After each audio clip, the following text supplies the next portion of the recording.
Ilang mga residente sa Laguna labis na apektadong hanap buhay dahil sa banta ng Bagyong Christine. Si Vel Custodio para sa Detalye Live. Vel? Dayan, ambon at mabugso-bugso na lang ang ulan dito sa Santa Rosa, Laguna. Pero tigil palaot muna ang mga mangingisda dahil sa lakas ng hangin at taas ng alon sa Laguna Bay.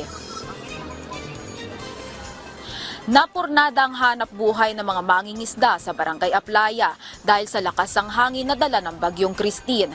Kahapon pa lang ipinagbabawal na ng barangay ang pagpapalaot sa Laguna Bay. Sa paglilibot ng news team, kitang nagsasayawan ang mga puno sa lakas ng hangin. Bumagsak at nakalundo na rin ang ilang mga sanga at puno sa kalsada. Signal number 2 pa rin dito sa Laguna na may moderate to heavy rainfall. Nananatili pa rin ang Laguna sa yellow rainfall warning kung saan maaaring bahain ang flood-prone areas. Wala na rin pasok sa lahat ng antas ng pribado at pampublikong paaralan ngayong araw.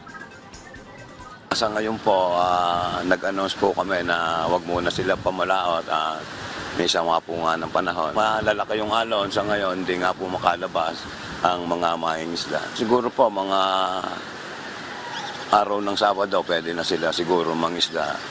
Kasi ayon po sa sumusunod namin sa ng Pag-asa, Biyernes yung naano namin na papalabas na ng bansa yung bagyo.